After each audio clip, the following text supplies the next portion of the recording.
Hey, Mom, bring me a beer. Huh? Mother-in-law, did you lose your hearing all of a sudden? You can hear me, right? Hey, I told you to bring me a beer. This is how it always goes when my son and his wife speak to me. We've been living together for 5 years, and they've never listened to me, always ignoring what I have to say. When they do speak to me, it's always just orders, like I'm some sort of maid. Jean, my daughter-in-law, speaks ill of me for everyone to hear, and Paul, my son, treats me like a housekeeper without a second thought. Ignoring them, I turn my back and pretend to watch the TV, acting as if I can't hear them. I'm at the end of my tether with these two, who only listen when they want something, but ignore me otherwise. After a while of ignoring them, Jean picks up the TV remote and shuts off the show I was watching. Startled, I looked up when she said loudly right into my ear, "Hey, mother-in-law, can you hear me? Make sure you prepare Paul's lunch tomorrow, got it?" Her voice was so loud that it made my ears ring and I involuntarily grimaced. Seeing this, my daughter-in-law laughed, saying, "Seems like you heard it," and left the living room with my son. Wouldn't she at least try to be a bit more considerate, since I am, after all, her husband's mother, and she relies on me on a daily basis? That's what I thought. But judging from my son's attitude, I'm probably nothing more than a housemaid in her eyes. In the end, there was no apology from the two of them, nor did I feel any consideration towards me. Feeling frustrated, I sent an email to my husband and decided to leave the house. My name is Karen. I will be turning 72 this year. 5 years ago, my son and his wife asked if they could live with me, because they were worried about the future and wanted to save money. Ever since then, we have been living together as two families under one roof. If you live with us, you'll feel safer, right, Mom? You might be right. My husband is a workaholic who started his own company when he was young and continues to work tirelessly, even at the age of 73. Because of his nature, the house felt quiet ever since our son moved out. Even when I consulted my husband about our son and his wife moving in with us, his only response was, "Do whatever you like." So as there wasn't much conversation and I felt a bit bored, I agreed to live together, hoping that life would become a bit more lively. When we started living together, Jean, my son's wife, and I split our housework. However, as she started saying, "My part-time job is getting busier," the workload for me gradually increased. Although she helps out when asked, she often does so reluctantly, goes out on her days off, or lazes around in her room, so I stopped asking for her help. I ended up taking on all the household tasks, and it became the norm, making me feel unappreciated. Even during meal times when the whole family is present, there is hardly any conversation. I suppose I've been numb to this, as it was the same way with my husband. One day, while I was preparing dinner for 3 as usual, I received a message from my husband saying, "I'll be late for work. Don't eat dinner." This was not unusual, but the problem was with my son and his wife. "Dad's coming home late, huh? I don't eat dinner either."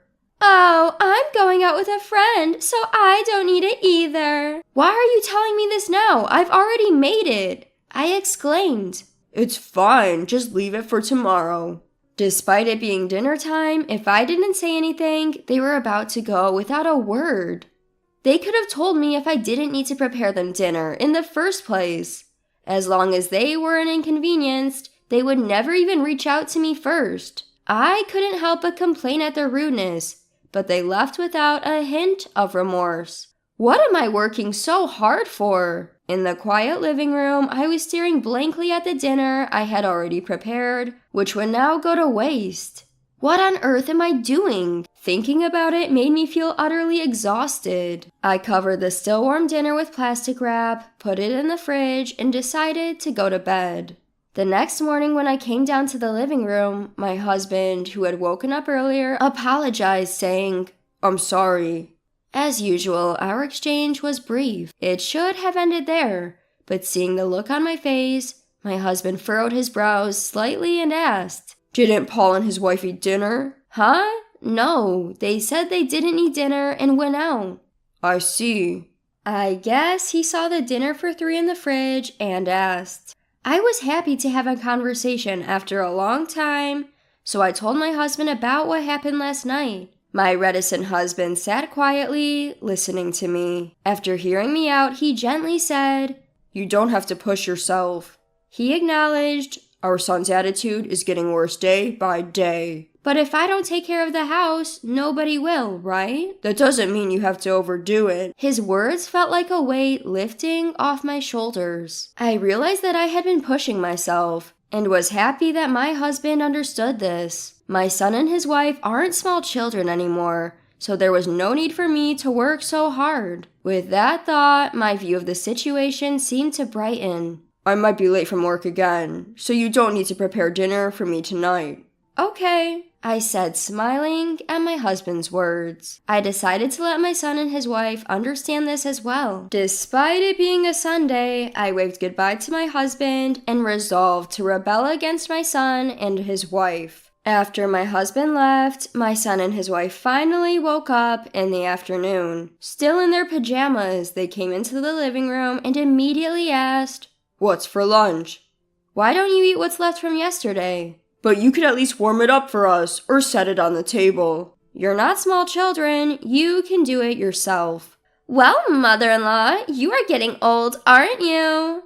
Jean, my daughter-in-law, joked with a laugh, which prompted Paul, my son, to join in the laughter while looking at me. I'm exhausted because Jean hasn't been helping with the housework at all. Oh, can't you manage without me? Is it your menopause or something? Jean retorted, laughing at me.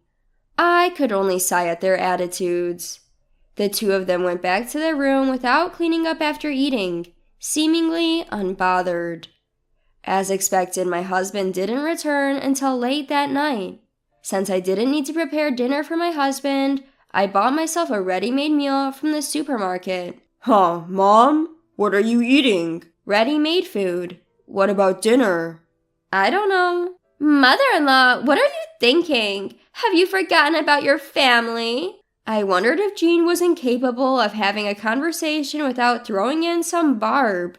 I decided to ignore my daughter-in-law, which seemed to quiet Paul down. However, he quickly picked up his phone and started complaining again. You don't work, Mom. You should at least take care of the house. I thought that since it was their day off, they could prepare their own meals for once. As I thought this, they decided to order a delivery. Give us the money later, Paul said, which made me lose my patience.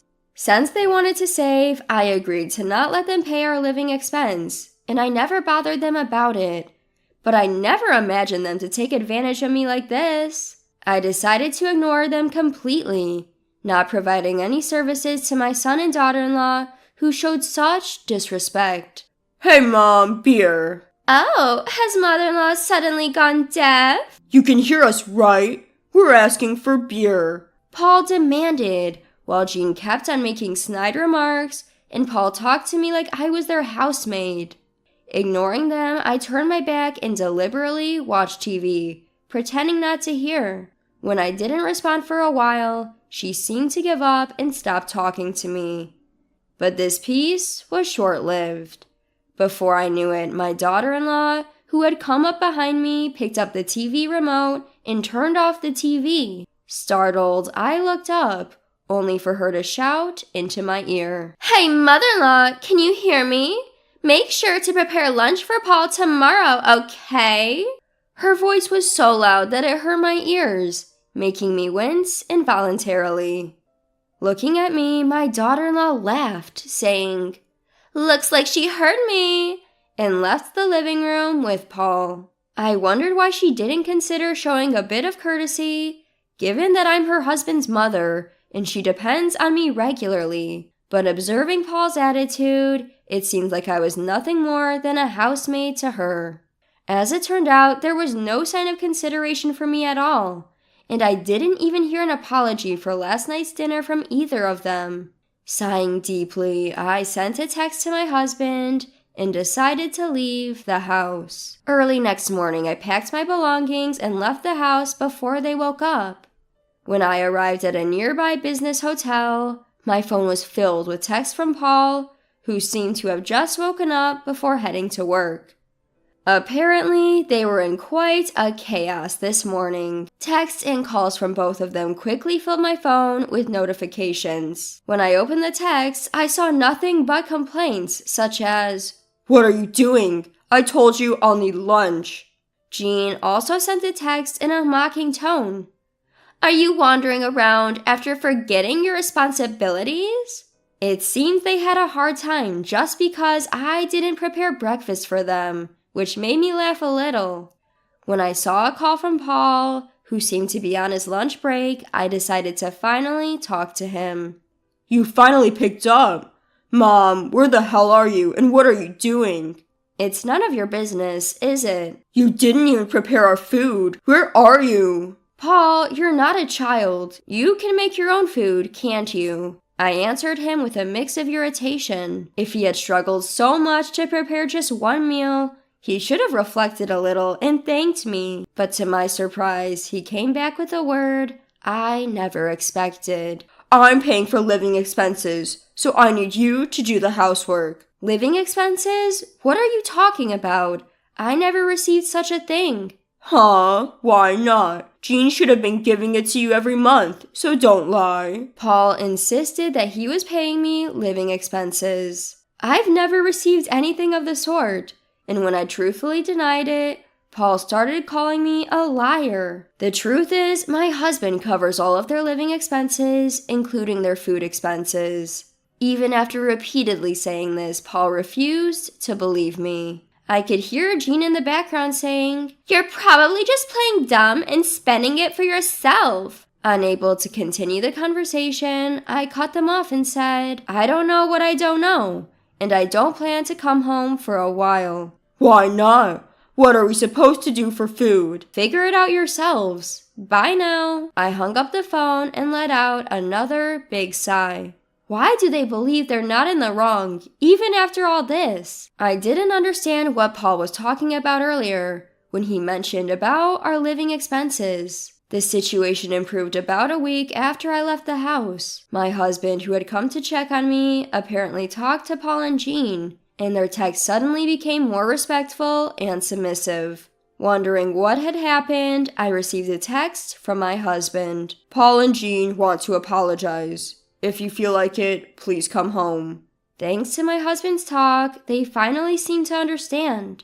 I replied to my husband's text, made preparations, and decided to go home that day. When I returned home, Paul and Jean were waiting at the entrance, their faces pale and worn out. It seems that they were quite upset by the lecture from my husband. I decided to hear the story about this past week from them and my husband. "About the living expenses I mentioned on the phone." "I said I didn't receive them, right? You said you wanted to save money, so I didn't say anything." "Actually, Dad was really mad at us about that." It seems that my son had told his father about his contribution to the household expenses. It appeared that he believed I had been lying, and throughout he seemed to have painted me as the villain when speaking with his father. However, when his father explained that there was no way I could be splurging, as I was busy from morning to night with cleaning, shopping, preparing meals for 3 people, and doing the laundry while showing him our household book, he quieted down. "You couldn't even believe me?" "But Jean kept saying that she was giving you the money." "So what happened to your living expenses?" "I was using them." From my son's perspective, he was definitely paying the money, so he must have been baffled that the money was not reaching me. It seems that my husband and son confronted Jean and made her confess. At first, Jean was playing dumb, but when my husband started yelling at her, she finally confessed everything. I was shocked to hear this, as I had never seen my husband yell before. Apparently, Jean had been spending the money on dining out and going out with her colleagues from her part-time job. She had been going to fancy restaurants to show off and pocketing any leftover money for herself, she explained in a feeble voice. I'm appalled. She was accusing me of squandering money on the phone, but it turns out she was just talking about herself. But living with my in-laws can be stifling, and everyone was inviting me, so I just... Just because of that, You thought it was okay to embezzle our living expenses. You made me look like a fool too. What? You are acting all high and mighty too. At the point when the two of them began to stray from the topic and argue, my husband cleared his throat loudly. The two of them, seemingly terrified of my husband, jumped up in surprise and immediately became silent. I couldn't help but laugh at their behavior, like children who had been caught doing mischief. Excuses, excuses. Cut the crap. First, you should sincerely apologize to your mom. Dad, I was also deceived by Jean. So, does that excuse your attitude towards your mother? Neither of you has apologized to her since she returned. I'm sorry. I'm sorry. Finally, the two of them bowed their heads to me. Still, my son was making excuses, saying that he had been taking it easy because it was his home. I've been getting busy at work and I just wanted to relax at home. So what about your mother, who is being taken for granted and mocked by her big son and his wife even at her own home? My husband's words cut through my son's excuses, leaving him speechless.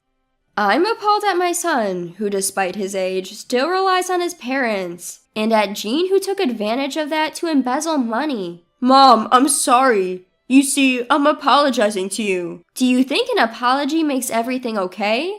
Please reflect on yourself a bit. The two of them thought that bowing their heads to me would resolve everything smoothly, and they were flustered by my words and tried to make excuses. But I could see through their scheme, and I shook my head. Whether you contribute to the living expenses or not, I can't overlook that attitude. You have to learn to be more grateful. But aren't you worried about your future too, mother-in-law? Yes, I'm full of worries about relying on people like you. How can you talk to us like that? You splurged our living expense out of stress from living with us.